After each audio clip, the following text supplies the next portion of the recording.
From WHQR Public Media, this is The Newsroom. I'm Ben Schachman. Thanks for joining us. On today's show, we're hearing from Scott Simon, a longtime practitioner of the Chicago School of Journalism, whose guiding philosophy is to comfort the afflicted and to afflict the comfortable. Since 1985, Simon has been most recognizable as the voice of NPR's Weekend Edition, in addition to his work as an essayist and author of both fiction and nonfiction books. He's distinguished himself as a war correspondent and an unflagging fan of sports, specifically the Chicago Cubs and Bulls, as well as an empathetic and insightful essayist.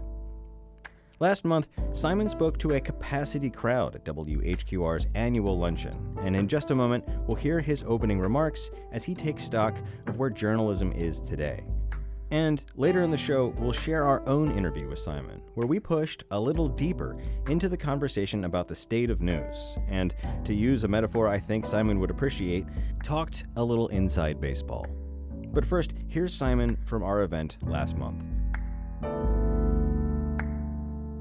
I'm very moved to be here on your 40th anniversary, and I want to thank WHQR and all of you who are here for making what we do at NPR possible each and every day. And it's especially important, I think, in these times that roil with wrenching issues, that we provide light more than heat and facts, not just myths. That's more important than ever. And I want to thank you very personally for the rich life that I've just been able to enjoy, and I do mean enjoy, doing stories around the world. I've had a few close calls, but many more imperishable memories and friendships around the world, and a meaning in life, in addition to being a husband, a father, and a Michael Jordan fan. You know, one of the differences between covering the news in blogs and tweets and doing it for a living, which is what we do at NPR and WHQR, is professionalism. And that's to say we all have personal beliefs, though it's been my experience over the years that there's nothing like journalism to shake up the personal beliefs that you thought you had. But we certainly believe we can do our jobs and report fairly. I am, by tradition and temperament and imagination, and even design, a Chicago journalist. You know, any self-image I have in the job is steeped in that old Ben Hecht and Charles MacArthur play, The Front Page. I suspect this was a play that many of us have loved, made into a fine movie with Cary Grant and Rosalind Russell. You have to be selective in your affection for certain parts of it today, let me just put it that way. And absolutely, the job then was not inclusive. It was often casually bigoted and despicably sensationalist and routinely boorish. But those undereducated, maladjusted, overbearing, and often debauched news people, I say that with some pride, also helped create a vital and competitive popular news industry. And that was something that was new and distinct to America. Journalists weren't just the voice of and didn't work for a political party or a movement. They were the news. They reported for a living. You know, the great daily news columnist of that era was Finley Peter Dunn, and he coined what became known as a motto for American journalism, Chicago journalism, but it became a motto for American journalism. Our job is to afflict the comfortable and comfort the afflicted. And look, I don't mind saying we do say job. Those of us who are blessed enough to do this for our life's work also know we have to make that work. We have to make it pay enough to keep going. You know, I've always felt a little awkward at award ceremonies over the years when journalists salute each other for courageous reporting. Russian journalists, they're courageous. Mexican journalists, killed by drug cartels, they're courageous. There are other journalists around the world who've died in Myanmar, the Philippines, been jailed in China, Cuba, and Iran. I've covered conflicts overseas in Central America, Bosnia, the Middle East, and I've certainly felt in danger a few times, usually by my own miscalculation. I was on the enemies list in El Salvador, and really I would have been embarrassed not to be. But I knew I'd be safe if I got home. A lot of our colleagues in other societies around the world are not safe, especially in their homes. That's where they've been pushed from windows, as in Russia, and slaughtered in hallways. And we should hold them in our thoughts and hearts every day, because they don't just receive an angry tweet now and then. It's their life and death. I think a lot of us make journalism a living because it's gratifying and fun, I hate to say it, to try and find and tell stories and look at history in the face and ask sharp, critical questions of people in power and tell stories of people who think that they've been overlooked. A free press, as we heard, I think in so many words in that beautiful statement that you read, Kevin, is the fresh air you need to keep a democracy breathing. But I want to use this occasion of your 40th anniversary to bring up to you a concern I have in recent years, that I think our biggest danger may not be in this country what we think it is, but the echo chambers that we have engineered for ourselves in a free society.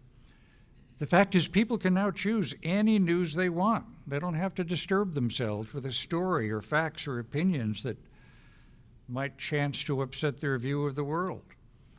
I hear from people every week who believe the moon landing was a hoax.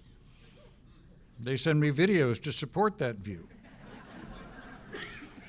People who believe September 11th was a fraud perpetrated by the CIA, Mossad, the international Jewish conspiracy, take your pick, find support for this slander and begin to think of themselves as a community, not lunatics.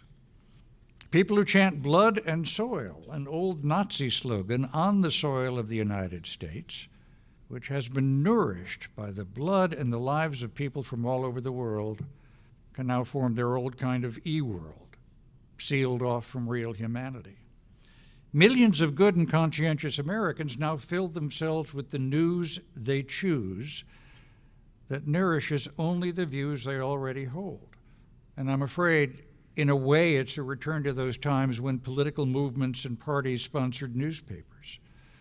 People sometimes congratulate public figures or commentators or comedians.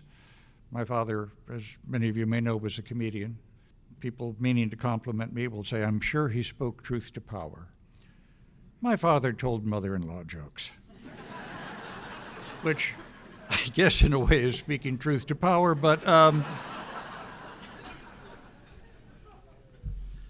the fact is, more and more Americans from all political corners are happy just to talk to themselves. Over and over, tweet after tweet, post after post. And I'm afraid that people who talk to themselves, whether it's mumbling to yourself on the subway or echoing only the people who agree with you, need help. We've used this vast and dazzling power of the internet to connect us to the world, then closed ourselves off from different points of view. We've too often used this astounding information technology to not inform ourselves, but just confirm whatever we'd like to believe. I think our friends at WHQR might have the same experience. Every day I get emails saying, "I don't listen to NPR to hear, ... And they finish the sentence with a point of view, a person, a group of people, or an area of interest they seem convinced will impart a fatal rash if they so much as hear the words. And it depresses me that after so many decades where good journalists have strived to bring a variety of opinions and experiences to people, so many Americans now choose to close their ears and their hearts and minds. In these times, I think that command that we can take from our founding days in American journalism to afflict the comfortable also means challenging the comfortable nostrums and notions that our audiences may have about the world, left, right, and center. At NPR, we just don't pat the audience on the head and say, "You're right. You're smarter than everyone else. Everything you think is right, and we're going to help you keep thinking that way." It's having the nerve and the respect and the professionalism to tell an audience the story may shake your views. And that's what we're here to do. I think now and then we have to remind our audiences there is no safe space in journalism. We should advise our listeners, in this space you will encounter words that rile and even offend you. Views that appall and depress you, facts that defy your own views, reporting that upsets and distresses you, and that's why we're here. That's why we think journalism is worth doing. And when we hear the cliches of our times, normalize, marginalize, the so-and-so community, empower, synergize, we should strike them out and speak with clarity. By the way, I have to tell you, being introduced with iconic, I think our staff will tell you I go nuts when I see the word iconic. And I said to our staff a little while ago, generally speaking, icons are dead. And somebody pointed that that's out in my official biography and said, yeah.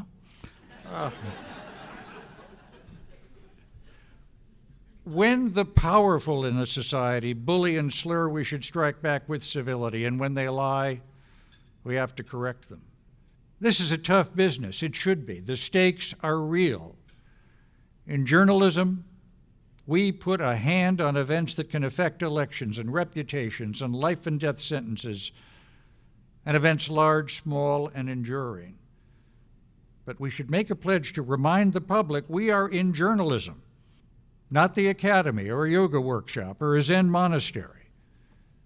Journalism is the profession of the front page, not Mary Poppins.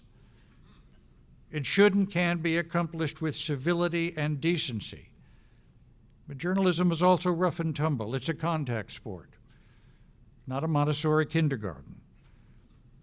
I am proud to work for a news organization that knows and honors this, and I thank you for making it possible all these years. In an America that's so deeply divided and vulnerable to misinformation, the work that we do, the work that our colleagues at WHQR has never been more important or vital. One of my favorite stories, not my favorite story, our past couple of years, we did a story about a 10-way kidney transplant at Houston Methodist Hospital. 22 people were involved and their families. They were more or less all from Texas. And I know from talking to the families, some of them had voted one way in 2016 and 2020. Some of them had voted the other way. But when somebody came to them and said, you can save somebody's life, they didn't ask how'd they vote. One of the most moving things I've ever seen. Our rumpled forebears in this business were among the deplorables of their times, obnoxious, sweaty, and rowdy, but they created modern reporting that opened news to the public, independent of party, lobby, or faction. They told stories about murders, riots, wars, crimes, bribes. Don't act like you haven't heard that here in North Carolina. Revolutions, nonsense, and inanities, because it's all part of our human story. And citizens of a democracy have the right to know, and we can be better citizens when they do.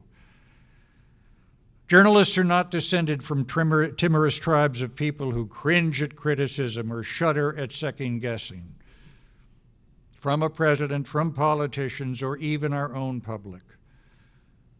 When there is carping on social media platforms and kvetching and verbal assault from high places and self-important platforms, I think we should keep in mind the example of Wilmington's own Michael Jordan. Just take the hits and keep on going. Thank you.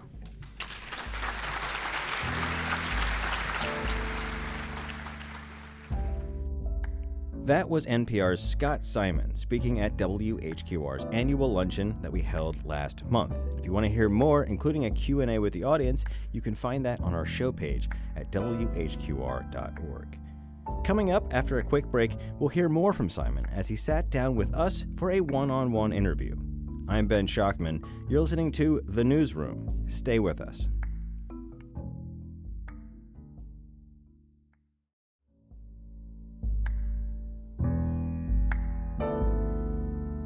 Welcome back to The Newsroom. I'm Ben Schockman. Thanks for staying with us. Up now, we're sitting down with NPR's Weekend Edition host, Scott Simon. Well, Scott Simon, it is a real pleasure to have you here today. Thanks. It's very good to be here. So I want to start by asking about the thing that we are both involved in at our own various scales, and that is public radio. Yeah. It is not the highest tech thing.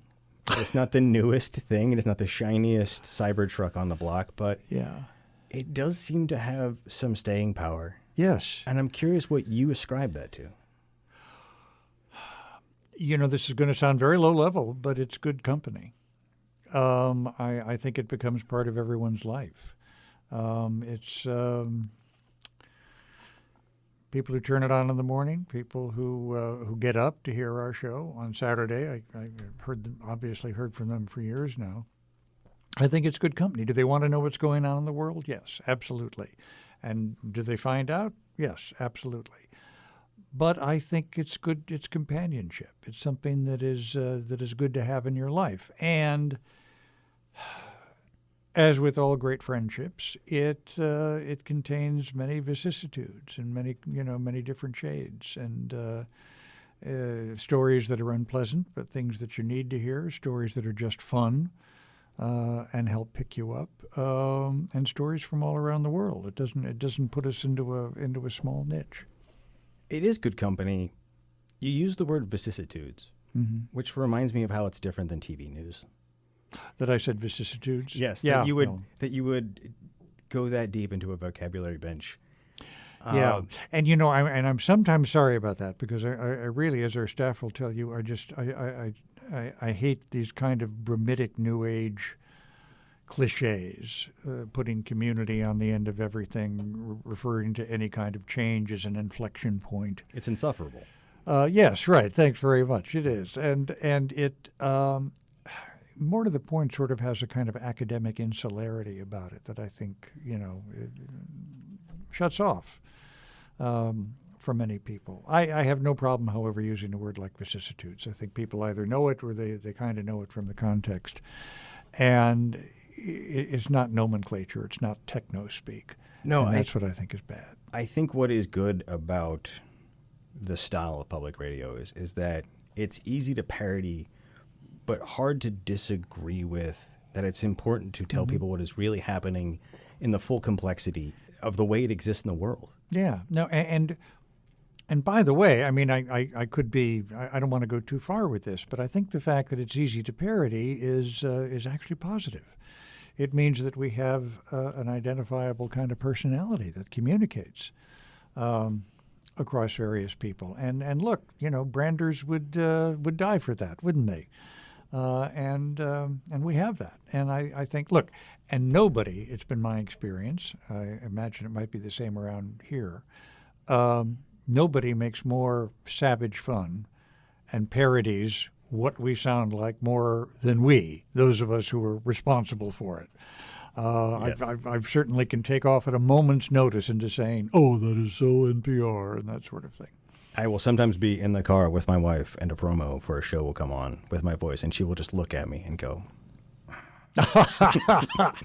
Yes, I've had the same experience. Yes. So another thing about Yeah. NPR that we pride ourselves on Yeah. at whatever scale you work at, whether you're at the mothership or here, is that we try really damn hard to be objective. Yes. And as you said, multi-sided, not just both sides, because there are usually many sides to a story. And yet, we cannot stop getting pilloried for being somehow liberal. And maybe it's our vocabulary choice, and maybe it's the breathy delivery. I should explain, on social media, I also get pilloried for being conservative, or what people think are conservative. That's probably a good sign. If If you get it both ways. Yes, no, I would say that, except shouldn't be the one to say that. But yes, no, I think there are people who obviously, I think we get and have been for years portrayed as being liberal, and that's just part of the cost of doing business, I think. But increasingly, at least on social media platforms, at least the tweets that I read, we're also pilloried for being conservative. It's certainly pilloried for being... Or what they consider to be conservative, yeah. I have my younger colleagues and acquaintances will often pillory ourselves for being perhaps too credulous of the United States government, for example. And certainly my conservative friends often make us sound like we have just dropped acid at NYU during the height of the post-structuralist revolution. And I don't think either are true, but at the current moment, I feel like we are, in public media, are getting a lot of criticism for being too liberal. And I don't know, in your experience, if this comes in waves. Will this ever end? Is this cyclical? Well, I don't know as it'll ever end. I think a lot of people put a name and a label on something because it helps them talk about it and identify it. Just as, by the way, when I hear jargon I don't like, I will refer to it as insular, academic, activist, hyphenated jargon. That's how I finish the sentence that way. So people tend to do that. I don't know if it'll end, but I think criticism and learning how to both reply when it's appropriate and just kind of shake it off when it's just the cost of doing business is part of what we have to put up with. And look, I'm actually glad for that. We live in a free society. People can express themselves. And it's interesting that you should talk about young people and the staff who think that sometimes NPR can be more credulous of the U.S. government. It has been my experience, and certainly I think we've seen it in recent years, people who call themselves conservative are absolutely not trusting in the U.S. government or what they consider to be the word of the U.S. government. And I want to put a pin in that and then hang streamers on it, because I think that's a very, very valid point.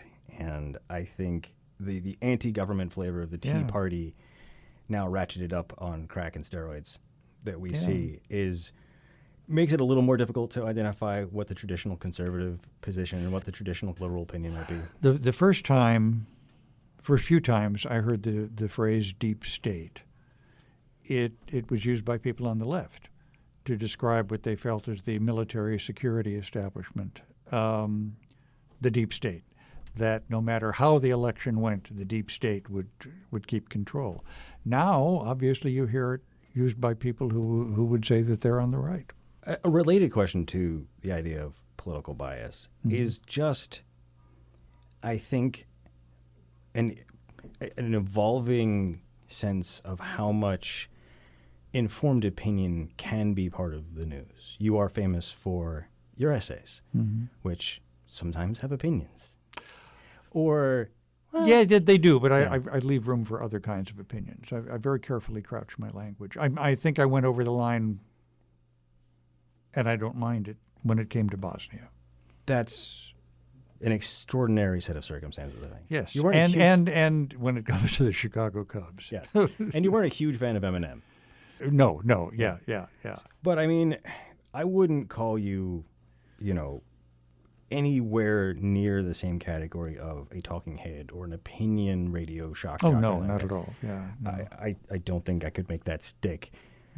So, but there needs to be, when I talk to younger journalists, they feel like they have a burning need, and they feel like the world needs journalists who don't just report the facts, who report the facts and add context and backstory. And obviously you don't start 15 billion years ago and go to now. So you're picking what history and what backstory and what context you're giving. And so not everyone likes that. They call it opinion, but it is really facts and context. Yeah. I don't know if anyone knows how we're exactly supposed to manage that responsibility.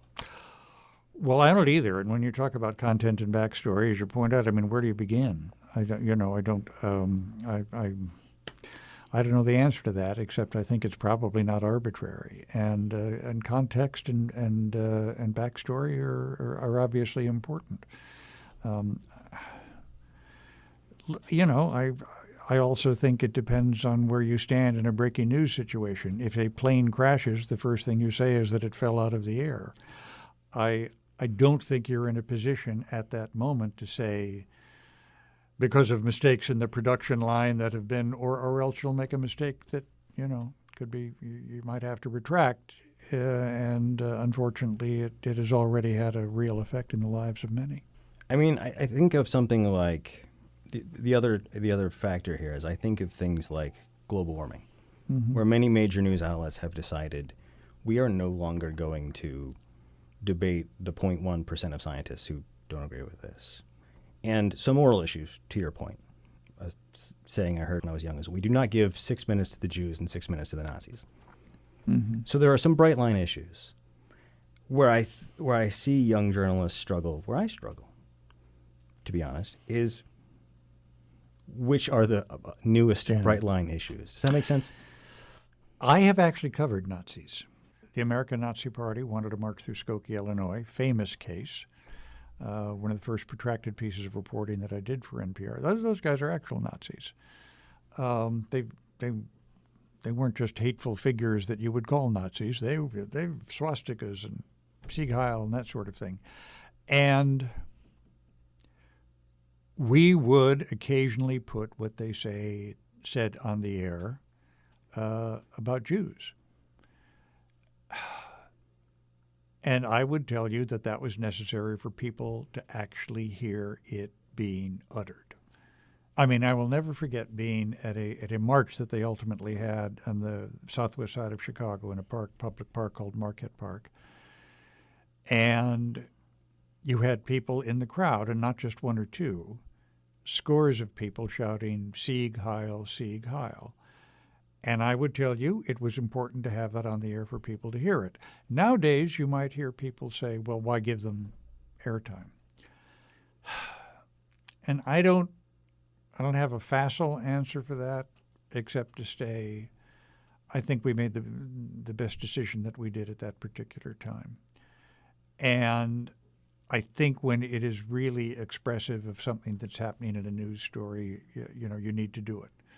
And I'm uncomfortable with the argument that why should we give these so-and-sos airtime? Because I think it's necessary for people to hear every aspect of a story. And not because they're equal, but because it's necessary for them to know about it. I mean, and it's interesting because, of course, that was a very important story to the country at that particular time. And as the American Civil Liberties Union, who was defending the rights of the American Nazi Party to march through the predominantly Jewish suburb of Skokie, Illinois, see other phrases are coming back to me, used to say our defendant is not the American Nazi Party, it's the First Amendment. And I think that is something that's important to remember. Our operating principle is the First Amendment. I think that is the kind of Enlightenment value that I grew up with. And it's under question now. Absolutely. I share your concern that if you do that story now, you would be accused of platforming, or whatever the term du jour is. Yeah. I want to ask you a different kind of question about your reporting, if I can, and that is, and we've talked about this in the newsroom, and I don't mean to put you on the spot, but you are one of the few voices we hear on the radio that occasionally departs from that measured, even, friendly, intelligent, but warm kind of tone that NPR shoots for in two very different directions. One is extreme exuberance over on the topic of sports. Yes, I know. But the other is you have moments of real emotional vulnerability on there. Oh, yeah, I do. Which is not something even NPR listeners are used to hearing all the time. Yeah, I know. And it can be jarring and touching. And the question I've heard... And there are people who say, put a cork in it, That's enough, right, man up. But at the same time, my younger colleagues have asked, because they are looking down the road at 40, 50 years of journalism, how do you stay emotionally open without that just scarring over? I guess I'm not sure that I do all the time. I don't know. And I can't control it. I mean, I've tried to put a cork in it, tamp it down. That sometimes just makes it worse. It's interesting. When, for example, I have interviewed people in Sarajevo during the siege about terrible losses, I think I would not cry as they talked. I might occasionally give vent to some moisture in the eyes, but I think on mic, because I wanted to get them to talk. However, when I talk about what they face today, I often, and you've seen it, I think, melt into tears. My children are an entirely different category. I I can't go on talking, without. Oh my word! So I won't test myself with that now, and I can't quite explain it. I mean, a number of years ago, I was answering questions at some public forum. I mean, it must have been in Chicago because my mother was in the audience, and I was talking about our daughters who were younger then, and I began to tear. And my mother turned to my wife and said, "Darling, is Scotty sick? Does he have some kind of terrible disease? Why is he so? He's just talking about your daughter's plane. What, And my wife said, "Oh, Pat, he is always like that." My wife is French. I can't begin to explain it, except to say when I'm doing a job, I try and look. I mean, I remember anchoring our coverage when the Space Shuttle Columbia crashed, and it was a terrible event. I didn't, I anchored a lot of our 9/11 coverage. And I think my voice got caught up a couple of times. I remember being at Ground Zero. Oh, I was answering somebody's question. I forget. But I mean, this was 3 or 4 days into it. And yeah, I became just overcome answering the question and seeing all those remains among the cinders. I did, absolutely. But I did answer the question. The other question, I have this question too, I think all of our staff would like to ask, is about the voice of NPR. And a very jarring experience for me when I first came to public media. I had been in a digital world where, we wrote to be read, not to be listened to. So it didn't matter what we sounded like. Yeah. And so we didn't get feedback. We got feedback about our attitude, our tone, maybe, but not our voices. It wasn't a thing I ever thought about. And when I started here at HQR, we got an email from an older woman who was really unhappy with the way Aisha Roscoe sounded on the air. Oh, my God. But this woman thought that this was not the sound of America. This was not the sound that she wanted coming out of her radio. And you must get that from time to time. And what do you think about the person who feels that way? Well, first, I think they're wrong. And if she,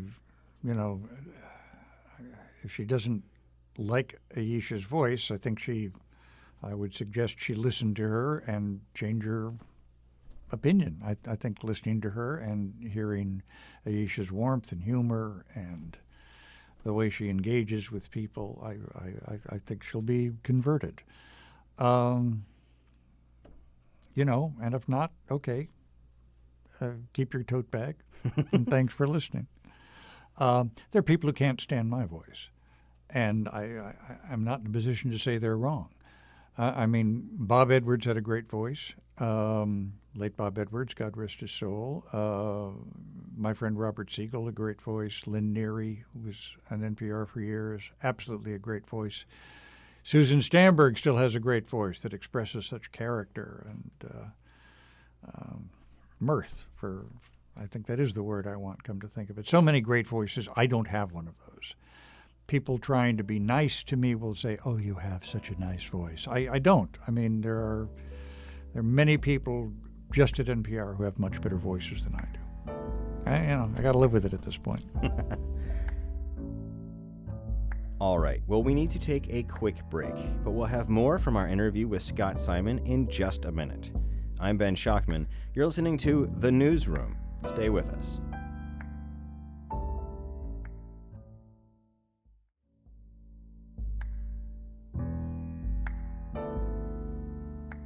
Welcome back to The Newsroom. I'm Ben Schockman. Thanks for staying with us. We're returning now to our interview with NPR's Scott Simon. There are ways of looking at the future of NPR. We have seen NPR try to explore the world of podcasts. We've seen NPR add things on with, I don't think, taking much away from its core product. Is that, we get these doom and gloom emails all the time about how, the last generation of real radio listeners is shuffling off its mortal coil as we speak. Surely you have heard similar rumors. Sure, yeah. And that there needs to be some kind of paradigm shift at NPR. And then we hear from people who are not so sure. We feel like there's an entire generation who is just now realizing it's nice to have that voice with you on the car ride home. I go with the second. It seems to me every time we try and make one of those paradigm shifts, we wind up thinking, oh, what the hell were we thinking about? Look, and I have no problem saying this. News skews old. I think there will always be an important part of the younger demographic that is interested in news, but I think you have to grow up in the world and contend with it a little bit, and some of it is based on events. I think, for example, my generation was drawn into the news because the war was going on in Vietnam, and we might be, absolutely caught up in it. And for that matter, the Civil Rights Revolution. I think there are similar issues today, but obviously there are different ways of people finding out about the world, and there are also different ways of people who don't necessarily want to explore what the news is deeply. And I say this with respect and love for our own daughters who feel very deeply about 3 or 4 issues that concern them as citizens and people who they are. But do they follow the news? Not that much. Not the same way that my wife and I do. They hear about stuff. And I just think that's a generational difference. As they hold jobs and get out into the world and have families, I think more of that will engage them. And look, we are friends to this day with a wonderful photographer named Tabitha Soren, and Tabitha was the host of MTV News. She was the host at a very formative time in my life. All right, okay. So I know exactly who you're talking about. Okay. And you know how successful MTV News was then, right? That is how I got all my news. And people thought, well, if you just put rock music to news and just and that'll bring people along. And of course because it was still the news, it wasn't necessarily. It didn't interest that demographic that they were going for. And I think we shouldn't demean the news, and for that matter, people who come into our audience, by thinking all we have to do is twist with this or that. And look, I think we should be popular. That is very important to me. I don't want a niche audience. I think we should be, popular across the board, and we do have young listeners. But will the people listening to NPR news programs be the same demographic that listens to Tiny Desk concerts? Perhaps not. But that's why we're a network. We can do many different things at a time. And I think it's important to do that. And that, and NPR has had some very successful podcasts, and obviously some podcasts that have had to be closed up. And I think that's the podcast world. I think as we've known that. Our friend Eric Newsom, who wrote a very good book on podcasts, and Eric used to be at NPR. I'm going to be paraphrasing him, but he said something like, there are 10 million podcasts in the world today, and 2 years from now they won't be there. And for quite some period of time, there was a very large listening audience that had quite a bit of time on their hands. Yes, and that's to listen to podcasts. Yeah, and so I think that'll change and ebb and flow. I think what we can offer on our news programs that podcasts quite can't is live. Is when something important happens in the news, we are there. And I think it's very important to have something that does that, that's responsible and reliable, and will be with people.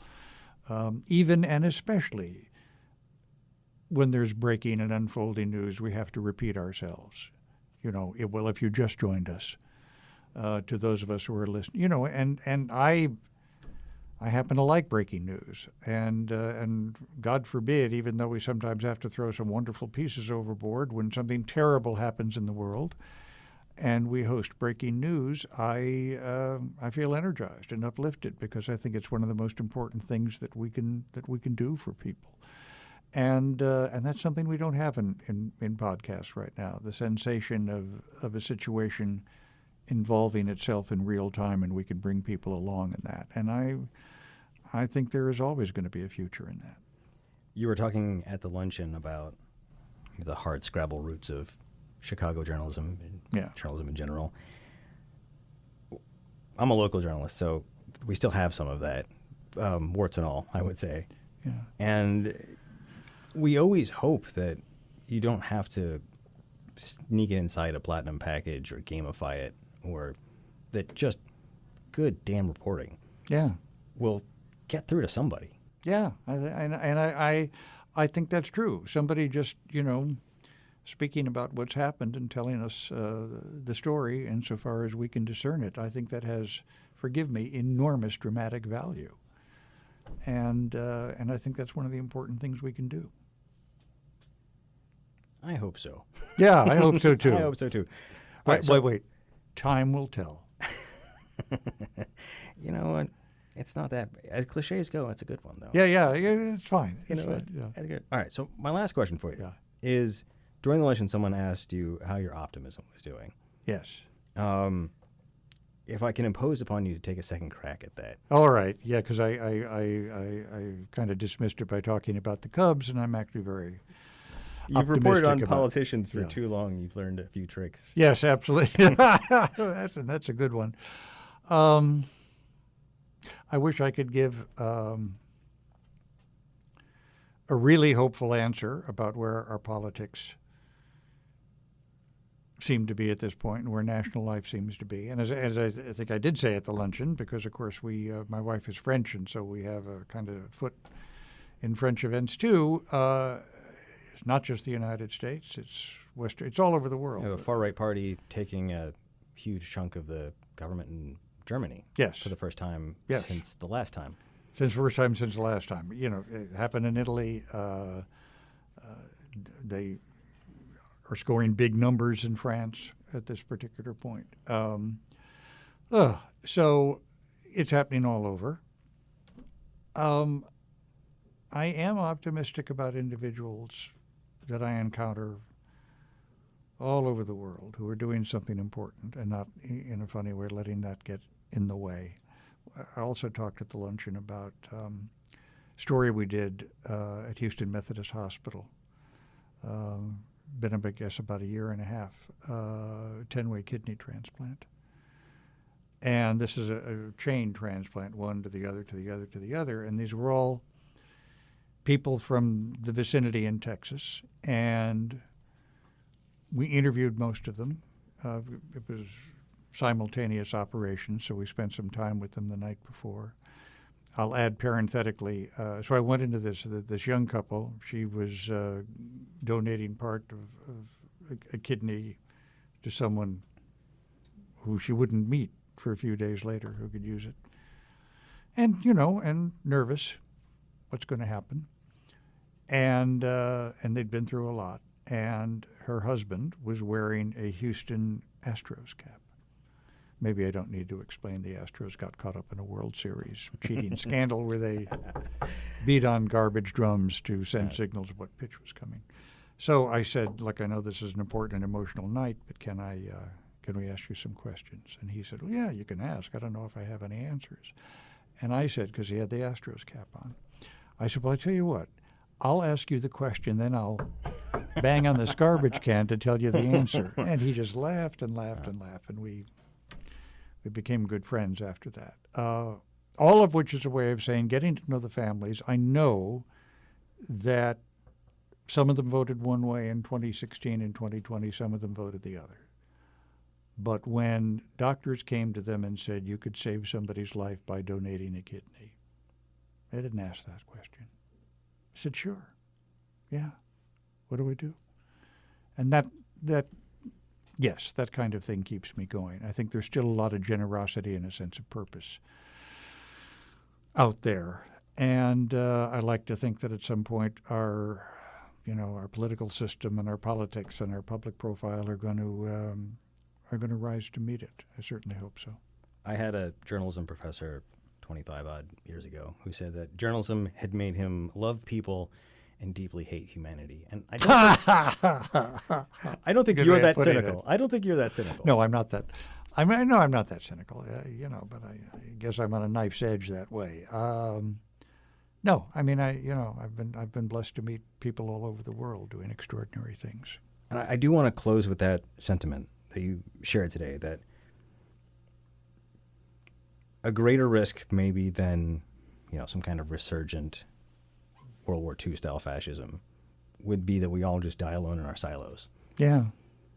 And the fear of platforming, the fear of talking to someone you shouldn't talk to, the fear of engaging with an idea that might be too far left or right in the Overton window. I know there are young journalists who feel they're up against that, and they don't want to take a wrong step. They feel like it's that scene in Indiana Jones where you have to go very carefully. Yeah.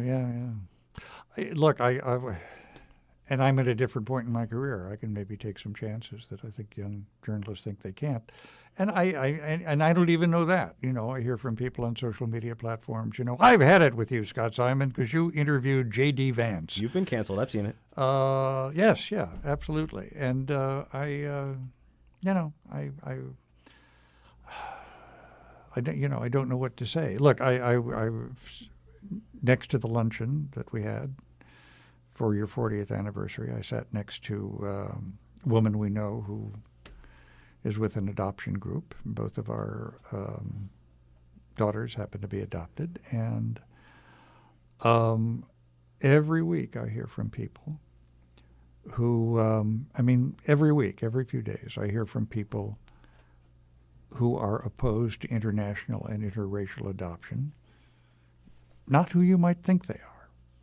These are people who think that we have stolen babies from their native culture. And what especially distresses me about this, of course, is thanks to social media algorithms, this is stuff that our daughters can see, although it's hardly a new, they have friends who raise that with them. And the people who write those things on social media platforms, they consider themselves the most progressive people on earth. And, I don't know what to say. I'm not going to give the kind of answers that I occasionally do. We adopted them from orphanages. They would have not had a life ratifying their native culture. They would have been at work in a factory when they were 11. But I also feel a little more confident now as parents. Have they had substantially different lives because we adopted them than they would have if they had stayed in China? Yeah, absolutely. That's true. And that's life. And, my mother left Belfast for America. Did she have a different life in Chicago than she would have had in Belfast? Yeah. I don't know as her parents needed to apologize for it. That's. Did she take away from the Irish state at that point? Maybe. I can't finish all of that. But all of which is a way of saying I think at some point we can't be second-guessed. We have to form our own moral center and proceed with what we think is best. And as I think I said at the luncheon, like Michael Jordan, just take the hits and keep on going for the basket. Well, Scott Simon, I had heard rumors that you were mensch, and you have failed to disprove those allegations. I was nice? That you were nice. Oh, Jesus, I'm sorry. Yes. Yeah, sorry. I don't know where that's... See what I mean? See the kind of nonsense that can be on social media platforms? Scott Simon, thank you so much for your time. My pleasure. Thank you. All right. Well, that's all the time we have for this edition of The Newsroom. My thanks to our guest today, Scott Simon, for his time during our luncheon, our sit-down interview, and for a lovely evening he spent with the WHQR news team at dinner. We got him to try fried green tomatoes, and he told us a few stories from the rough and ready days of Chicago journalism. Stories that, I am delighted to tell you, would be completely inappropriate for radio. And while I can't share those stories, if you want to hear the full talk that he gave at our luncheon, including his answers to audience questions, you can find that on our show page at WHQR.org. Thanks also to WHQR's Ken Campbell for technical support and Camille Mojica for engineering and recording Scott Simon's Luncheon Talk. Cami recently left our team to prepare to head to law school. We miss her and we wish her well. If you missed any part of this show, you can find it at WHQR.org or as a podcast. If you've got questions or comments or an idea for a future show, you can reach us at newsroom@WHQR.org. I'm Ben Schachman. Thanks for listening, and I hope you'll join us for the next edition of The Newsroom.